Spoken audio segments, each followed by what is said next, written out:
Join us.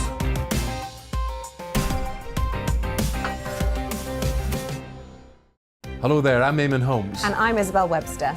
And we hope you can join us for Breakfast with Eamon. And Isabel. You make me laugh out loud, belly laugh. Is that important first thing in the morning? Yeah, absolutely. And there's me trying to be deadly serious.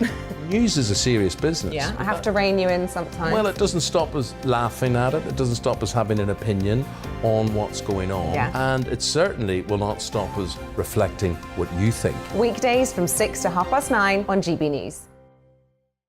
I'm Dan Wootton. Join me Monday to Thursday from 9 to 11 for the feistiest and most fun news debate on TV, where free speech reigns. I'll bring you a sharp take on the day's biggest stories, bombshell newsmaker interviews, and A-list guests. And I guarantee you, no spin, no bias, no censorship, and no reason to go to bed. That's Dan Wootton tonight, Monday to Thursdays from 9 on GB News.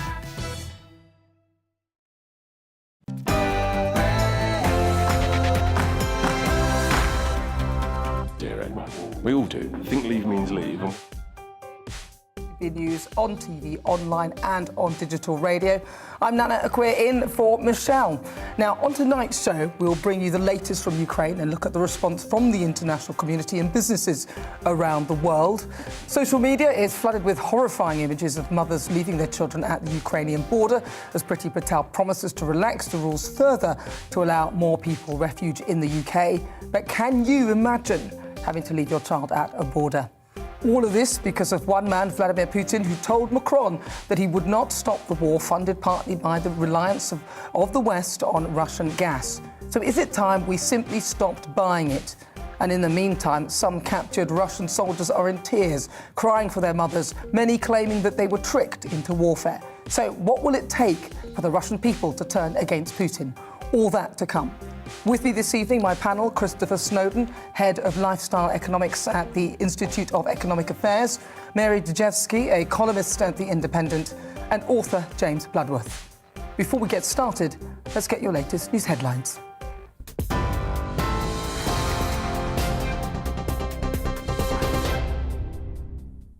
Good evening, I'm Miranda Shunker in the GB newsroom. First tonight, a Ukrainian negotiator says the second round of ceasefire talks with Russia have not yielded the results Kiev had hoped for, but the sides did agree to speak again. The Russian president claims his military has offered safe corridors so civilians can escape the war. Vladimir Putin has warned his military goals in Ukraine will be achieved, though, regardless of what happens.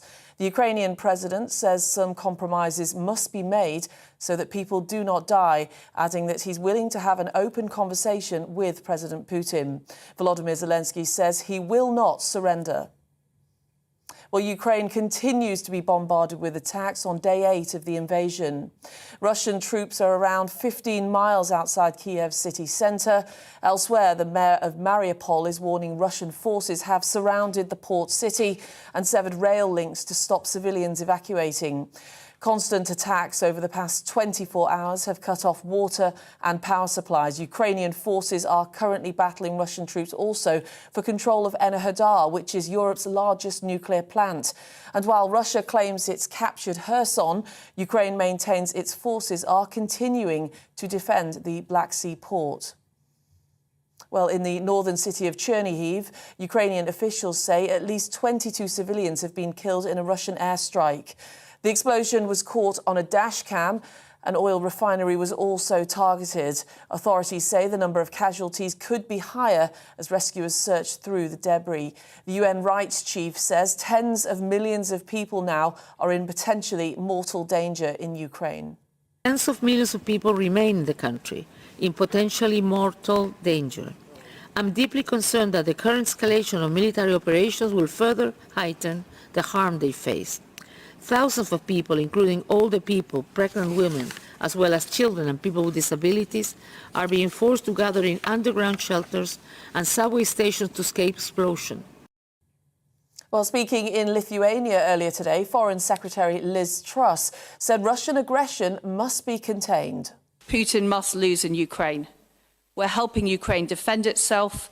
Our defensive weapons from the United Kingdom are now being used to stop Russian tanks. And it's vital at this juncture that we keep our foot on the gas. We've worked with the US, the EU and G7 to cut off funding for Putin's war machine, kicking Russian banks out of the financial system. We've also shut our airspace to Russian planes, and we're fast-forwarding sanctions against Russian oligarchs. But we need to go further. The International Criminal Court is launching an investigation into alleged war crimes. In the largest referral in the history of the ICC, the UK and 37 allies have called for a probe into Russia's atrocities. It follows reports that cluster and vacuum bombs have been dropped in residential areas. Moscow denies it's targeting civilians. An Estonian-owned cargo ship has sunk off the Ukrainian coast near Odessa following an explosion. The ship's manager says it may have hit a mine. That, as a Bangladeshi cargo ship was struck by a missile at the Ukrainian Black Sea port of Olvia. Meanwhile, French customs authorities have seized another cargo ship believed to be linked to Russian ownership. The vessel was intercepted in the port of Lorient as part of EU sanctions. A French official says so far they've caught 4 cargo ships, as well as 1 luxury yacht linked to oligarchs. The sporting world is taking action against Russia too, with Formula One announcing it's terminated its Russian Grand Prix contract. Meanwhile, athletes from Russia and Belarus will not be allowed to compete at this year's Winter Paralympics in Beijing. The International Paralympic Committee has reversed its original decision to allow them to take part under a neutral flag. In other news, former Education Secretary Gavin Williamson, who was criticised for his handling of exams during the pandemic, has been given a knighthood. Downing Street says the Queen has approved the honour for the Tory MP, who has twice been sacked from the government. And voting is underway in the Birmingham-Erdington by-election, which was triggered by the death of Labour frontbencher Jack Dromey. The former leading trade unionist had represented the constituency since 2010. 12 candidates are standing for the seat, with a result expected later this evening. Well, on TV, online and DAB Plus radio, this is GB News. Now it's back to Dewbs & Co tonight with Nana Akweer.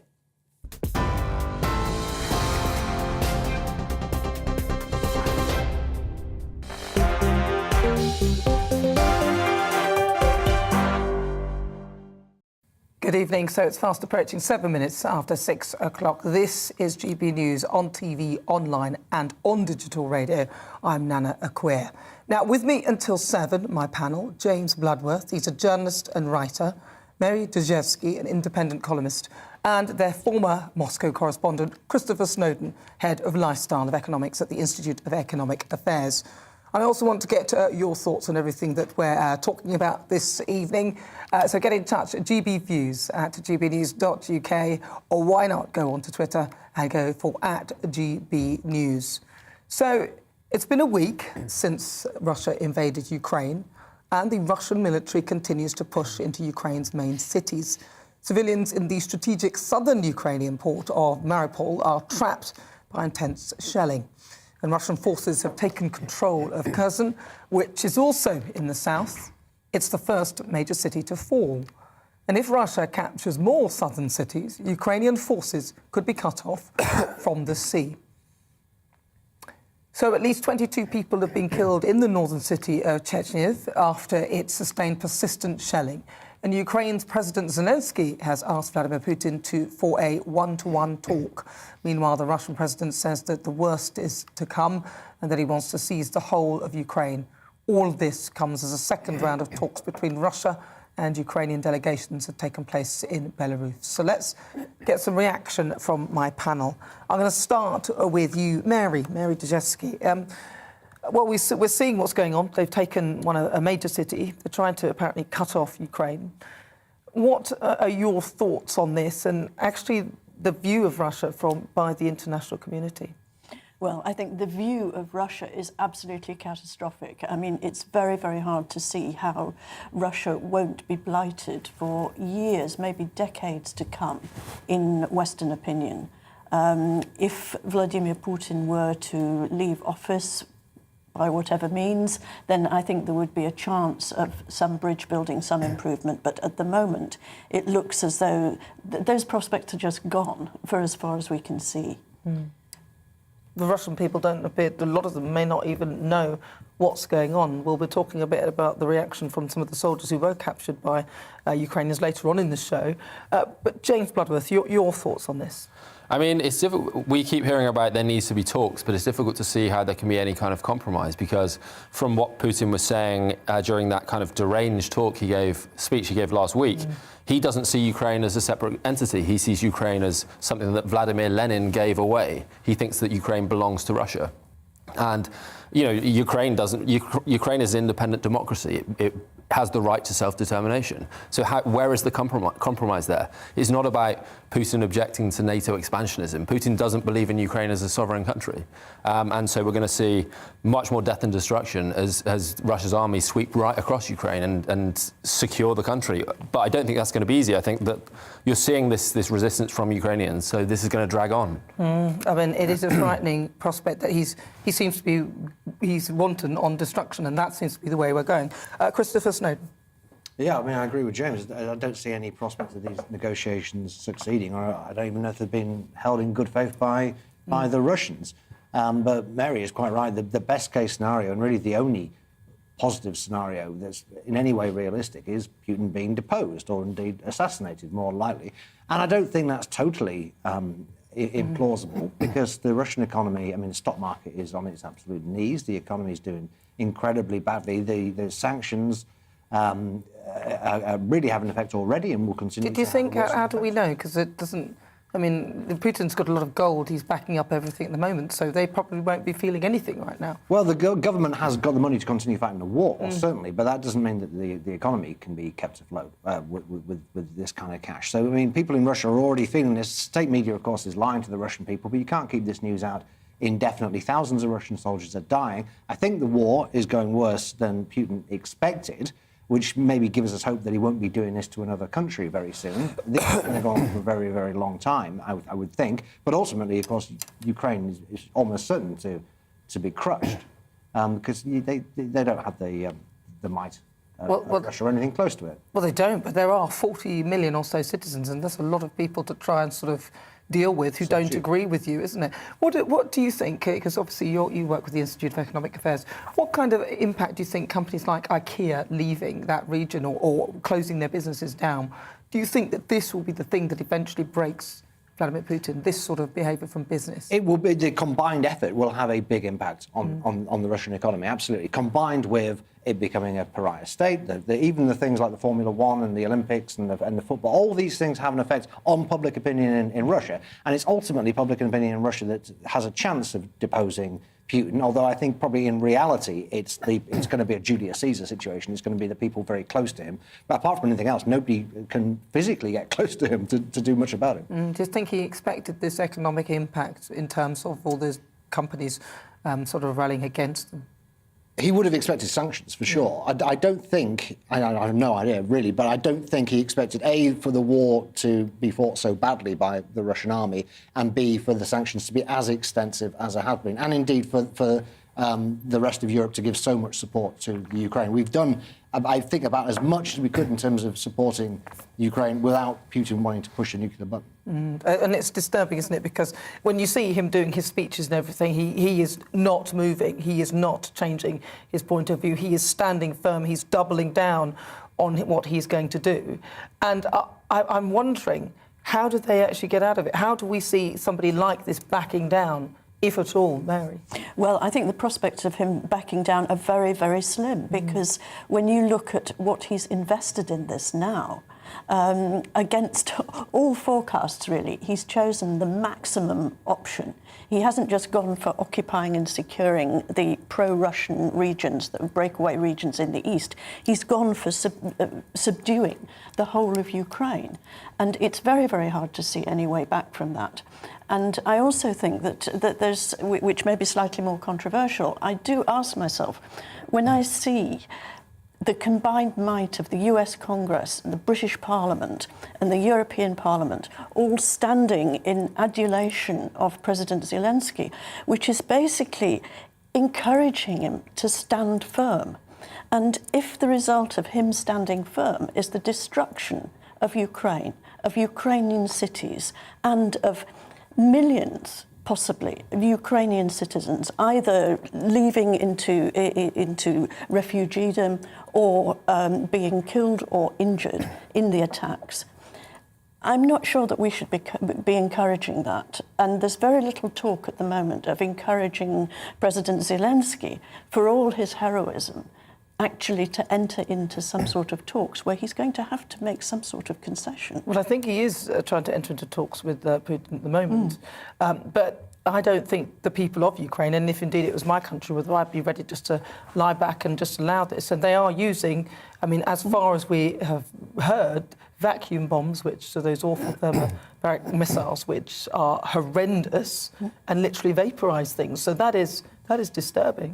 Yeah, I mean, and what is the president of Ukraine going to negotiate? Does he have the right to negotiate away the sovereignty of his country? I mean, it's up to Ukraine who it forms alliances with, whether that's the European Union, whether that's NATO, and why Ukraine. You know, we say that there may be, you know, there's going to be a death toll because Ukrainians are resisting. Well, the Russian state murdered millions of Ukrainians during the 20th century. It's not a surprise that they want to resist going back under the control of Russia. And I suspect if I was there, I'd be doing the same. I'd be fighting for my country, and it's very disturbing development. Let's have a look at what you've been already saying, because you've been sending in your messages as we speak. Ian says that the Ukraine heroic president is standing alone whilst Western leaders are all on the grand European tour and making pointless speeches.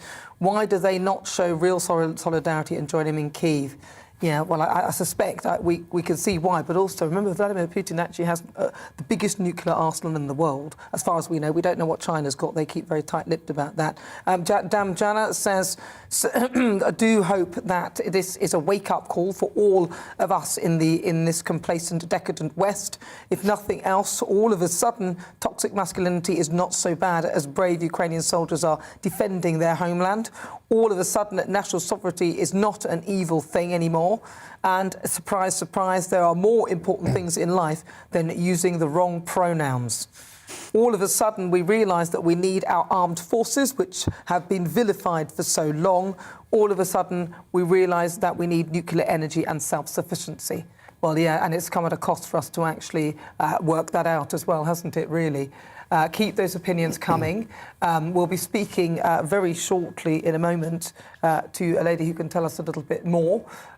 Stay tuned, that will be on the way. You can join us at GBViews at gbnews.uk or tweet me at GBnews. Coming up, 1 million refugees have fled Ukraine with some mothers leaving their children at the border. But first, let's have a brief chat with Dr.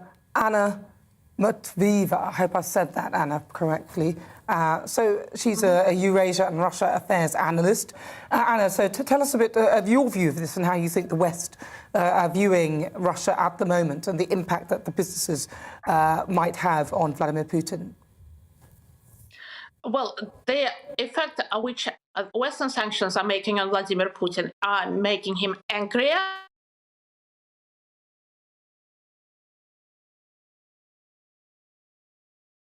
Try and get her back for you, because I'd love to hear what she thinks. Keep your thoughts coming at GB News, or why not send us a message via the internet on gbviews at gbnews.uk. Coming up, 1 million refugees have fled Ukraine, with some mothers leaving their children at the border. More on the way after this.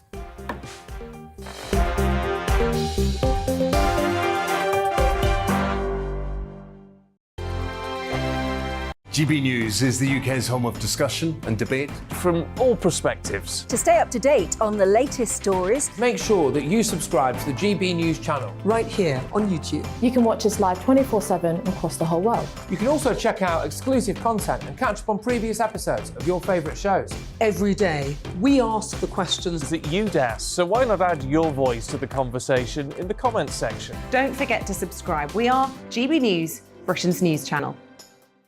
Every night at 11 on GB News, we bring you the next day's stories the day before. It's basically like time travel. If it's a big story, we'll cover it, guaranteed. But we'll also have some fun along the way. Big opinions, big laughs. Sometimes big hair. This is Headliners, the paper review show that won't send you to sleep like the others will. 11 p.m, 7 nights a week. Join us.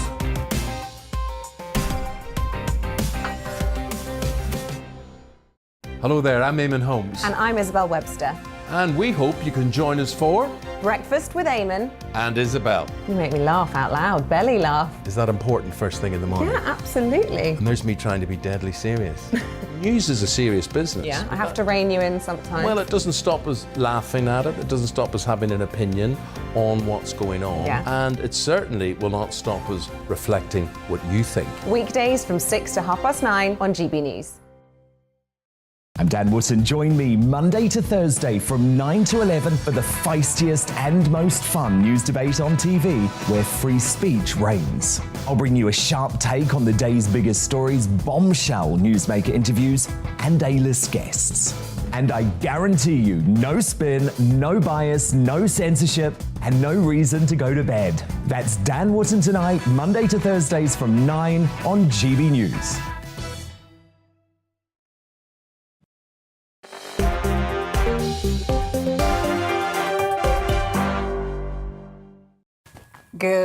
Good evening, even crikey. At 20 minutes after 6 o'clock, this is Dewbs & Co. I'm Nana Aquir. With me tonight, my panel, James Bloodworth, journalist and writer, Mary Dejevsky, independent columnist and their former Moscow correspondent, and Christopher Snowden, head of lifestyle economics at the Institute of Economic Affairs.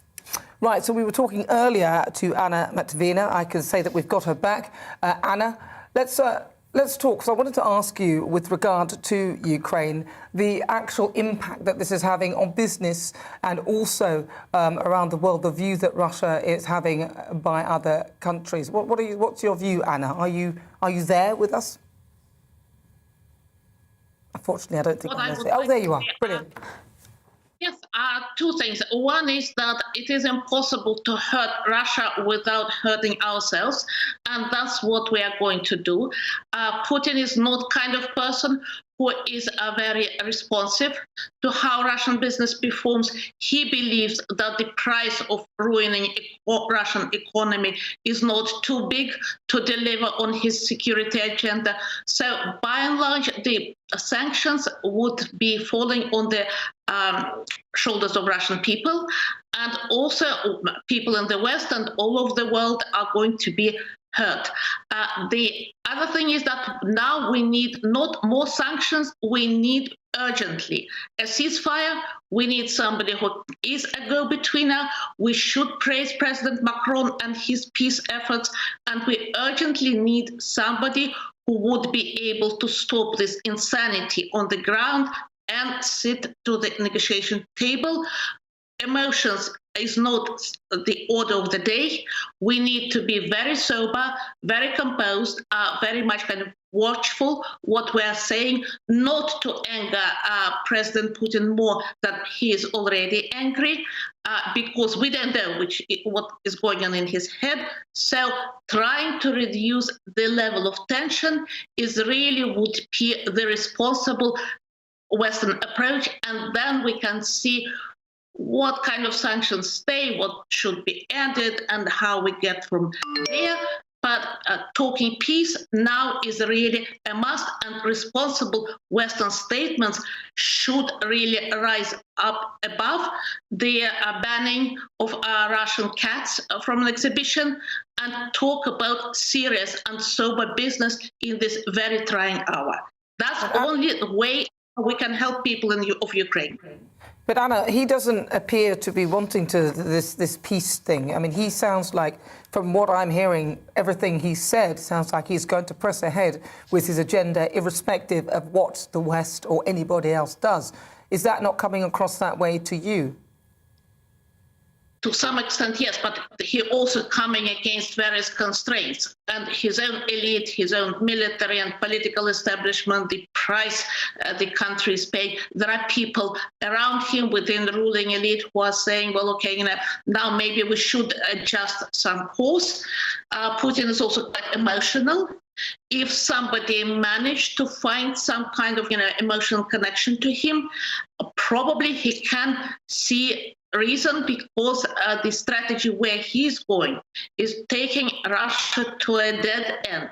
And there are people in the Russian elite who do understand it, but we need somebody to find the right approach to President Putin, however vile and loathsome he looks to us at the moment. Who's he got around him, though, that could do this? Because you're saying he needs somebody who can speak to him in a way. I mean, is his mother still alive? Has he got... I mean, if that were my son doing that, I'd be absolutely furious with him. He would never be allowed to behave like that. He wouldn't live if that were my son and he'd behave like that. That's how I would feel.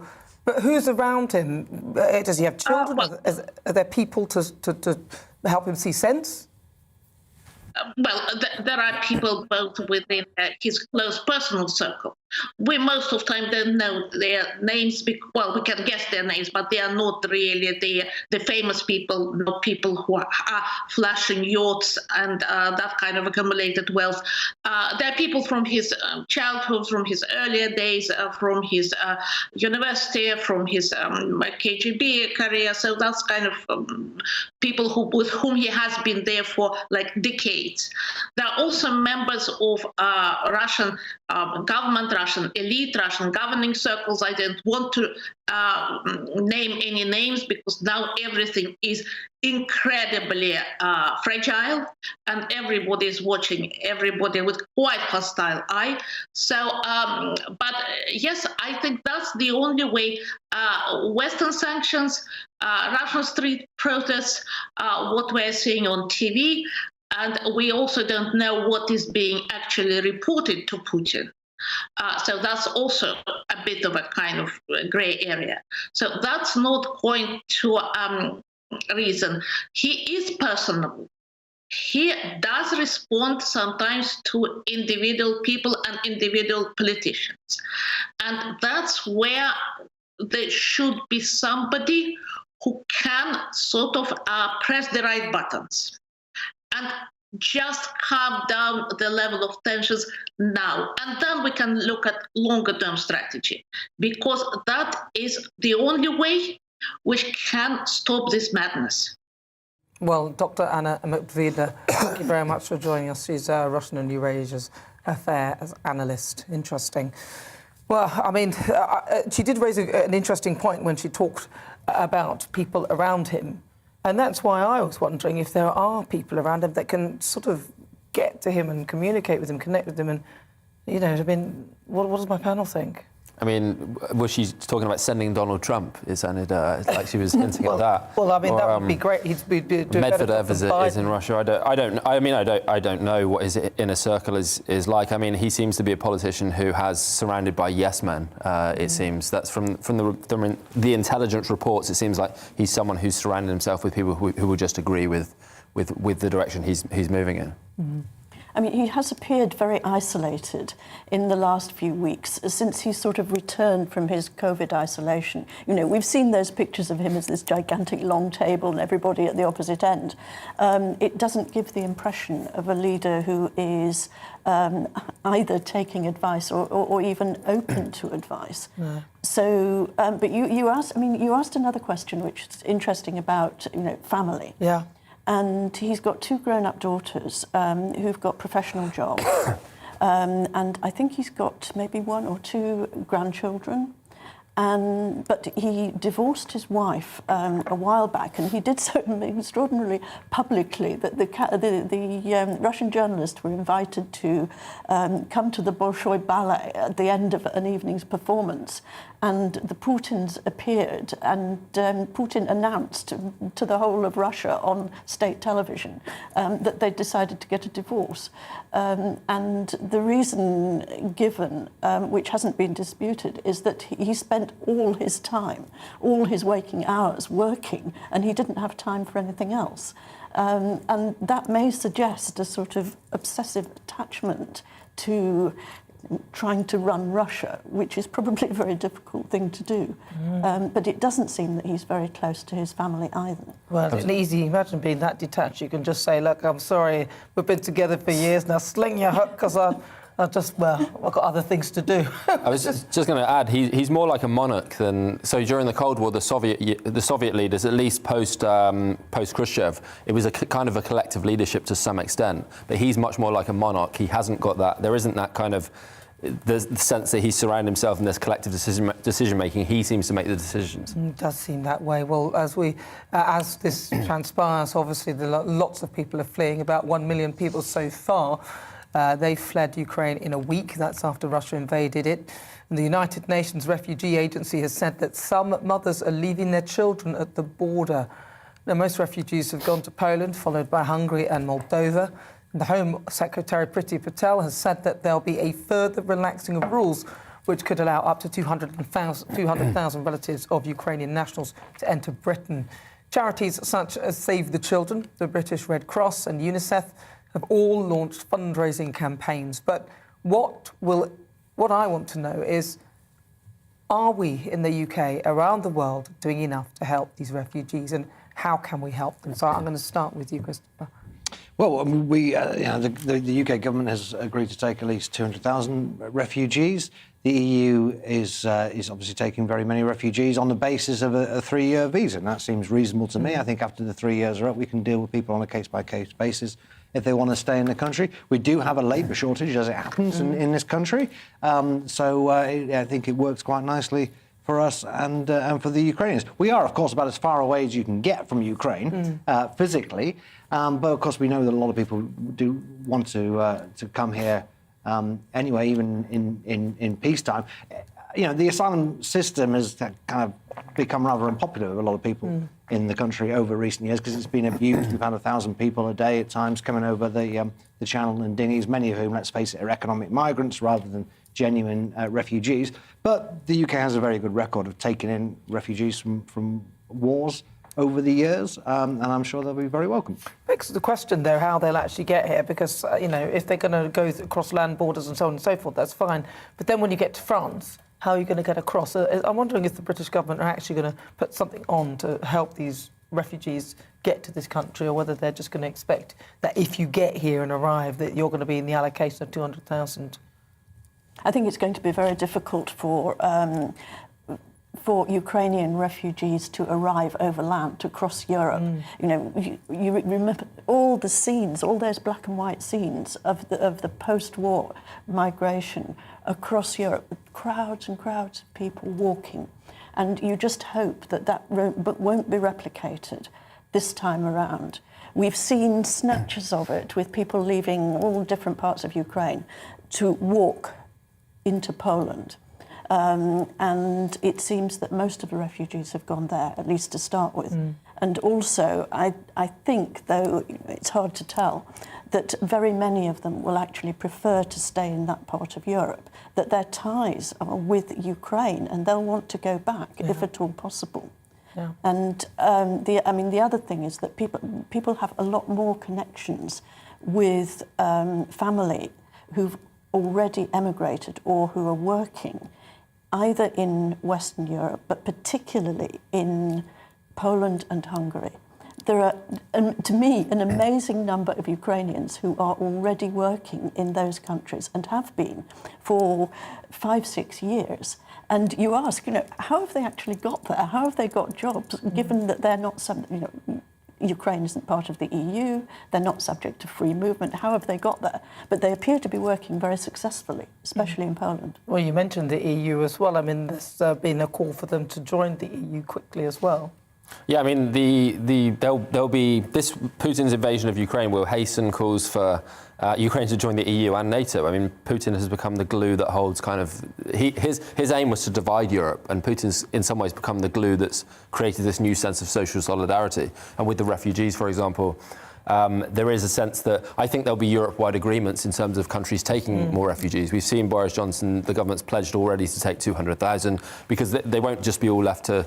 I mean, as Mary said, many of those refugees will prefer to be in countries near to Ukraine, but if you have all of them in Poland, it creates a huge strain on the infrastructure of that country, for example. So they do have to kind of fan out across Europe. And I believe because Europe is showing this sense of solidarity towards Ukraine, we will see those kinds of agreements. They're still keeping some stipulations on it as well, because actually it might end up opening the floodgates to a lot of the people who are actually migrating to this country and trying to get over the channel by those means that are not Ukrainians, and that's a bit of a worry. in some respects as well. Yes, but I mean, I think it's reasonable. I don't think we're actually insisting on people bringing their passports with them, but it's been strongly suggested that people do, and I would hope that we keep a closer eye on people who turn up with no papers whatsoever. I mean, this is not a third world country, Ukraine. These people, a lot of them, as has been said, you know, they want to go back home. They just want a safe haven for the time being. Let's hope that their homes haven't been flattened by the time this is all over. And I think Germany and maybe Poland also have made some scheme where if you've got a Ukrainian passport, you can travel free on the trains to get wherever you want to go. And so, you know, in that sense, we're probably not looking at people walking. If that scheme is extended, it's actually, I think, quite a good scheme, really. You know, if you can demonstrate you're Ukrainian, then you have something like free passage. Well, you've been sending in all of your opinions. Keep them coming at GB News or email us gbnews@gbnews.uk. Now, still to come, households in the UK could still be heated using Russian oil and gas because of major sanctions loophole. Find out about that after the break. Every night at 11 on GB News, we bring you the next day's stories the day before. It's basically like time travel. If it's a big story, we'll cover it, guaranteed. But we'll also have some fun along the way. Big opinions, big laughs. Sometimes big hair. This is Headliners, the paper review show that won't send you to sleep like the others will. 11 p.m, 7 nights a week. Join us.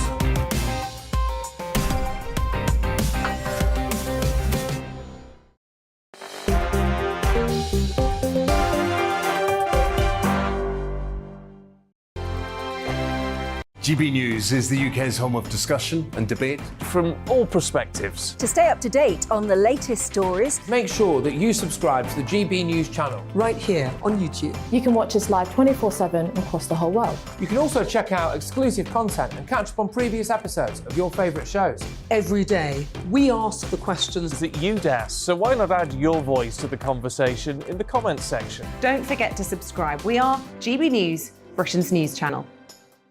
Every night at 11 on GB News, we bring you the next day's stories the day before. It's basically like time travel. If it's a big story, we'll cover it, guaranteed. But we'll also have some fun along the way. Big opinions, big laughs. Sometimes big hair. This is Headliners, the paper review show that won't send you to sleep like the others will. 11 p.m, 7 nights a week. Join us.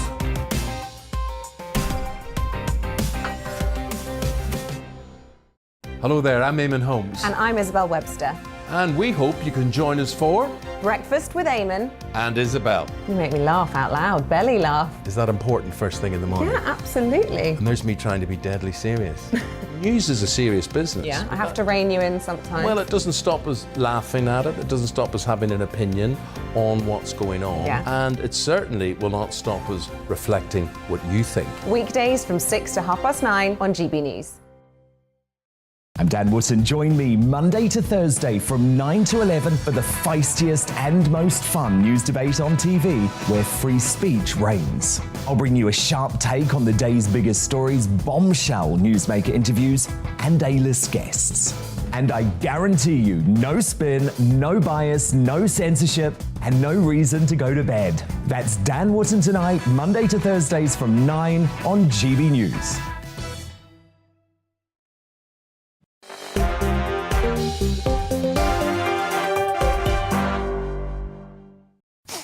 It's fast approaching 38 minutes after 6 o'clock. This is Dewbs and Co. I'm Nana Akweer. And with me tonight, my panel, James Bloodworth, he's a journalist and writer, Mary Dejevsky, an independent columnist, and their former Moscow correspondent, and Christopher Snowdon, head of lifestyle economics at the Institute of Economic Affairs. So, as we talk about things, the UK is now at risk of spending billions of pounds on Russian gas imports this year, and the money could potentially be funding Russia's war in Ukraine. And according to the Energy and Climate Intelligence Unit, that was their thoughts on that view. So whilst most of Britain's gas comes from the North Sea and Norway, Russian gas is about 6% of total imports and about 4% of gas demand. But if the UK continues to import Russian gas, because of sanctions, a loophole that is within that whole thing, it could spend more than £2 billion on Russian gas this year. The government has called the figures purely speculative and says that the UK doesn't have any problems with the gas supply and doesn't rely on it. So with me now is energy consultant Tony Jordan. Tony, so talk me through it then. 4% or 6% is our reliance on Russian gas. How does that equate to billions? Because it doesn't sound like much, but then if it comes at a lot of money, how are we working that out? Good evening, Nana. It's really a case that we don't directly buy Russian gas. So all of the gas that gets imported into the UK, as you just outlined, does come from our own gas reserves off the North Sea and also from Norway.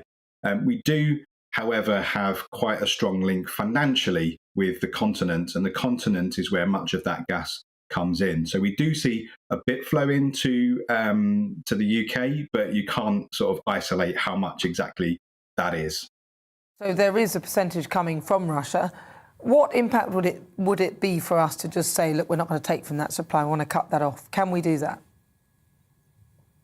Well, I don't think the UK can specifically make that decision. What might possibly happen is that the EU may sanction Russian gas imports. At the moment, they've been very careful not to sanction the energy market directly. That may change in the days and weeks ahead. Things are moving very quickly. The UK, however, as I alluded to, is very financially linked to the continental markets. So whatever happens in continental Europe, we see a direct impact financially in our wholesale energy prices here. Continental Europe will simply decide not to have Russian gas. Sorry, could you repeat your question? Just cut out. I said, how likely is it that the rest of Europe might say, do you know what, we're not going to take Russian gas? It's a very, very tricky thing. So Europe has become quite reliant on Russian gas over the years, as much as 30 to 40% typically in recent years. In recent months, however, that has started to tail off a little bit as we've waited for the controversial Nord Stream 2 pipeline to launch, which was completed during the second half of last year. So we've seen prices just start to increase slightly in recent months because of that pipeline not flowing and Russia not choosing to flow gas through Ukraine. Will they turn off gas from Russia? It's a very difficult call. As I say, it's quite a large reliance that Europe has. Very difficult decision to make. It will push prices up, no doubt.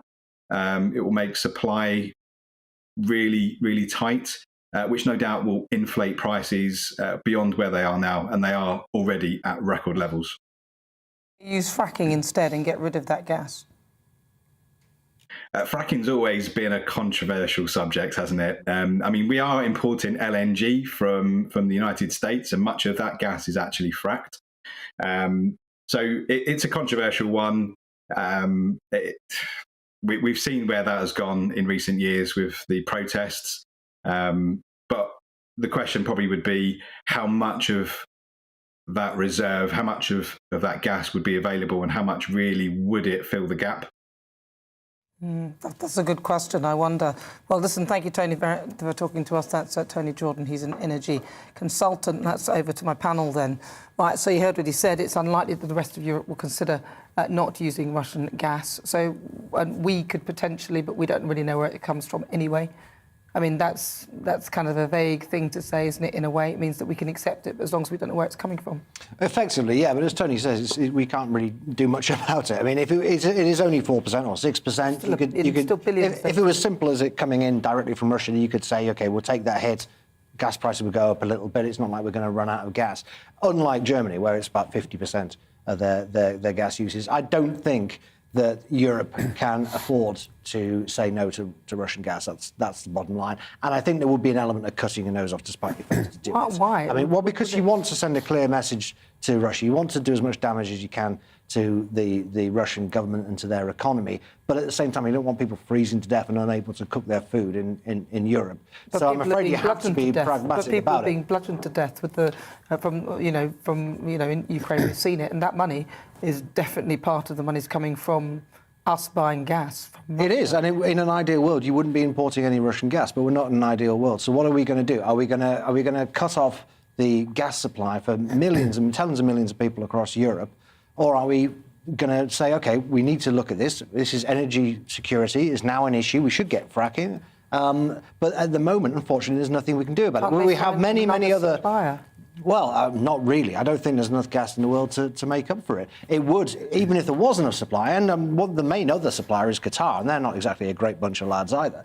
Even if there was enough gas, the price would go up so much. It's already very high. People are not feeling it in this country yet, but they will soon. I think the point is, as with all these sanctions, people need to prepare themselves for a lot of pain in this country and around the world. This will have a cost. People will feel it. I do think it is worthwhile. But we need to face the fact that we're nearly a quarter of the way through this decade, and it's shaping up to be one of the worst ones since the Second World War. It's a really dismal time. We've had COVID, now we've got this. God knows what's going to be next. Well, but yeah, there is nothing to be very positive about at the moment. The Roaring Twenties. I mean, the move, we don't have as big a reliance on Russian gas as Europe, as has been stated. So theirs is like 40% total gas is from Russia. I think this shows the price. Before the invasion of Ukraine, we were talking every week about energy prices, people's energy bills. This demonstrates, I mean, we can talk about fracking, I'm not opposed to that, but we also need to continue the move towards renewables, because however much we frack in this country, however much we get the gas from the North Sea, the prices we pay are set by a global market. So that doesn't change just because we frack a bit more. So, I mean, the government has said this. The government is moving towards its net zero target. The more we become self-sufficient in energy, the more we move towards renewables, the less this will be an issue for us. But I agree with Christopher that this is a long-term thing. You can't just suddenly... Europe can't suddenly cut off 40% of its energy needs because of what Russia's done. It's a long-term strategy to move away from that. Somewhere else, so that's my thought, because as we say, it's an immediate thing. These people are being killed, and the money that we are paying for this, and we know this is helping to fund the war. Yeah, it's not that straightforward to do that, and it's also you're buying it from other very unpleasant governments, and this is the problem with relying on this kind of energy. You're held to ransom by these dictatorships which just sit on natural resources. We've known that for a long time, that we were held to ransom, Mary. Well, I look at it from a slightly different perspective, and I'm really surprised that Russia is still actually having the gas flow towards Europe. I mean, you know, we're a week into some of the most swinging sanctions that any set of countries have placed on any other country. We've essentially attacked the whole of the Russian financial system, and yet, lo and behold, it seems that the gas is still flowing towards Europe. Not only that, but it also seems to be flowing towards Ukraine. Russia is at war with Ukraine. It's invaded Ukraine. It's bombing its cities, and yet it's still apparently having the gas flowing through the pipelines into Ukraine. It doesn't sort of make sense in terms of any sort of integrated strategy. It doesn't sit comfortably with me at all, and I think that we know that if we cut off that supply in some way, that'll be the end of the war, because we won't be able to fund it. But yet, I mean, he's got a lot of gold as well, so he knew he was going to do this. But if we can do anything, it is He's got hundreds of billions in reserves. Yeah. There is no danger of him running out of money for any time soon. I mean, it's horrendous. Listen, keep your thoughts coming at GB News, or why not send us an email, gbviews@gbnews.uk. As we talk now of captured Russian soldiers who've broken down in tears as they told their families that they'd been sent to their deaths in Ukraine. The prisoners of war were interviewed on camera by Ukrainian forces. Those interviews were broadcast on social media. The Russian soldiers said that they'd been used as cannon fodder in the war. And Ukraine has invited Russian women to come to Kyiv and collect their sons, many of whom are only teenagers.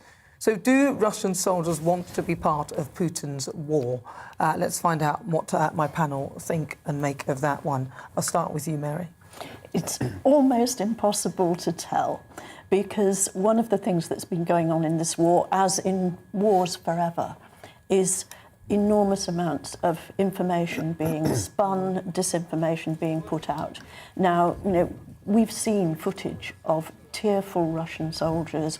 We've seen Russian soldiers being deeply thankful just for basic food being given to them, for being allowed a video call with their mother. We've seen all the sort of charitable actions by Ukrainians with individual Russian soldiers. But we don't know how typical that is. That they're like little sort of portraits that guide our thinking in a certain direction. What do you think? I mean, even the image now is a Russian soldier who's being comforted there by a Ukrainian woman. And, yes, and of course it's an incredibly positive image for Ukraine, and it's an incredibly negative image for Russia because it shows their troops as being weak, useless at what they're doing, poorly supplied, and we don't really know that. We've had a lot of information about troops being stuck, about tanks running out of fuel, all those things. But we don't actually know that. We don't know, without knowing what Russia's original plan was, we don't know whether it's failing to meet its objectives, whether it's behind its timescale or not. That's the view of military experts in the West. So you think that wishful thinking? We're being fed a propaganda as well, in a way. Well, I mean, the media landscape in Russia is very different to that here. So, I mean, we see these images and we sometimes project, the media here onto Russia in a way and think, oh, well, Russians must be seeing these images as well, which is that I don't think that's true. And as Mary said, yeah, there will be these Russians who suddenly discover that they've been lied to, and there's been talk of even leaflets being dropped in Ukraine in Russian to convey this very message, but it is kind of impossible to know at this point. I mean, the disillusionment is likely to set in the worse the war goes. So the longer it goes on, just as it happened with the Americans in Vietnam, the longer it goes on, then you start to get these very disillusioned young men with rampaging around with guns. Christopher. Well, there's been a lot of Russian soldiers die. Russia says 500. The Ukrainians say about 7,000. We split the difference. It's still 3,500 soldiers. I suspect that is more than people was expecting. As James says, this will go on and on. But on the other hand, I totally agree with Mary. You don't know really what you're looking at, and we do see images like this with every war put out by the people who captured POWs.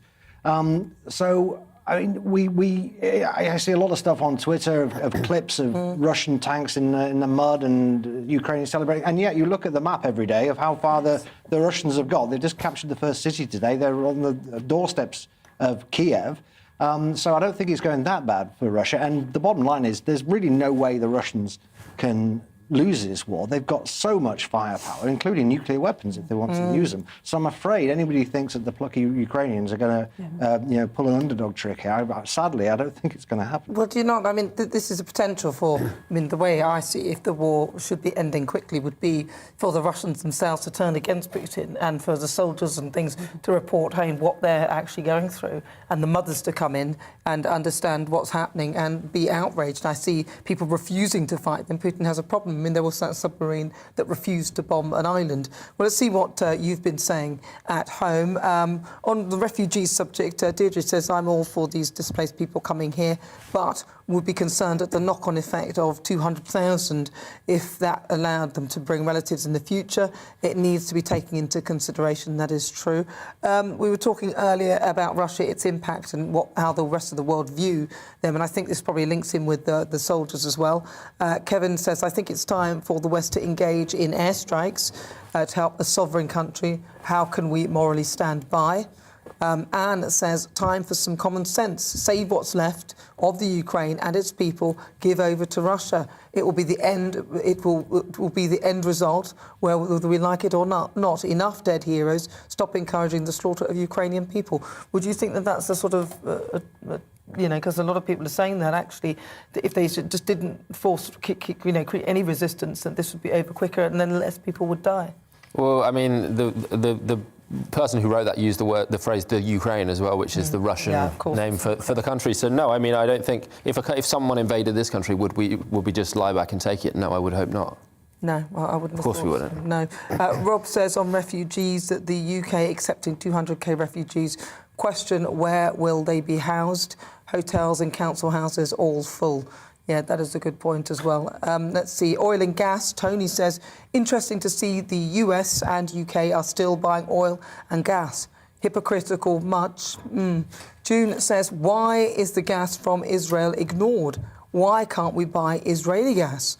And Graham points out that he says that Britain need to open coal mines to supply coal-powered stations, start fracking for gas, and stuff the Russians and stuff the green baloney, put it politely, and that 25% levy that is still being stolen from us by this corrupt government.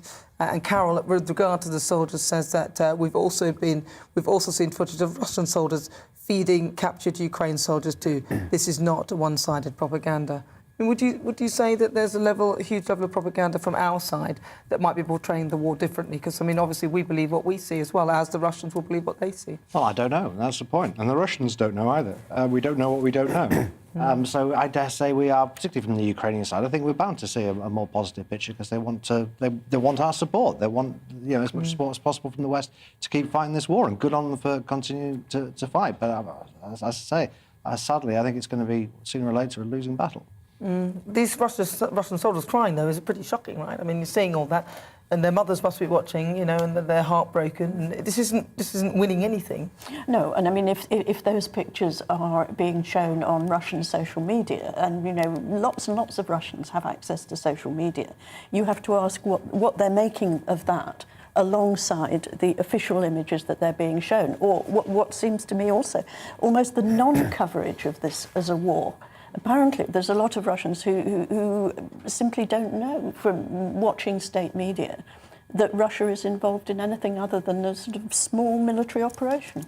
Briefly, James. I mean, yeah, the Russians see this. It doesn't look like the Russians have said it's neo-Nazis. These don't look like neo-Nazis feeding Russian soldiers. No, not at all. Well, listen, briefly, Holston says Russia could stop the supply of gas. We were talking about that. They could do without the money that they've already diversed through many other countries. We have the delusion that the countries against Russia are in our pocket. Not all. By all means, many others welcome Russia. Don't know whether that makes sense, but I kind of got your point. Well, I've got to say, that's it from me. I'm going to say a big thank you to my panel. Christopher Snowden, Head of Lifestyle Economics at the Institute of Economic Affairs, Mary Jajewski and James Bloodworth.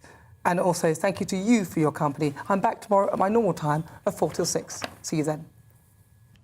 Good evening. Light winds creating a slow-moving weather picture at the moment, which means for some, particularly in the east, tomorrow will be wet and dismal, whereas in the west it should be reasonably bright with some sunny spells. Here's the big picture. These weather fronts have been draped across the country, kind of just stagnating through the day today, and they're going to stick around during tomorrow as well, making for a dull, damp evening over eastern Scotland and northern England. The rain is easing off overnight across Wales, but staying dank and drizzly over the Midlands. Misty, murky conditions. Pretty poor on many roads, particularly the M6 this evening, but increasingly the A1M also with a lot of spray and surface water. Further west, clearer skies will allow maybe a touch of frost in Northern Ireland, but mostly we're staying above freezing. But it's not going to feel very pleasant under that zone of wet weather over eastern Scotland, northeast England during Friday. Rain at times over the East Midlands, East Anglia, perhaps the southeast, whereas much of the west will be dry and bright,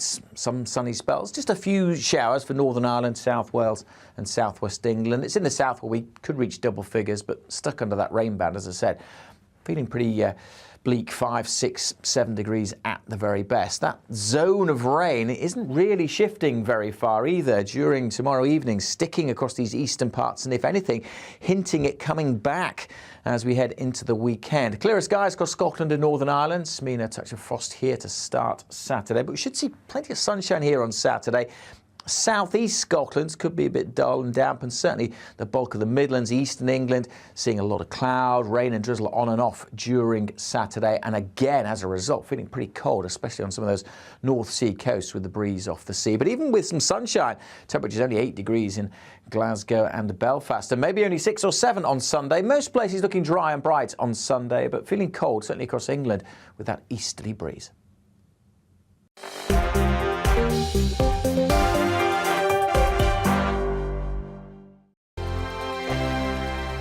GB News is the UK's home of discussion and debate from all perspectives. To stay up to date on the latest stories, make sure that you subscribe to the GB News channel right here on YouTube. You can watch us live 24/7 across the whole world. You can also check out exclusive content and catch up on previous episodes of your favourite shows. Every day, we ask the questions that you'd ask, so why not add your voice to the conversation in the comments section? Don't forget to subscribe. We are GB News.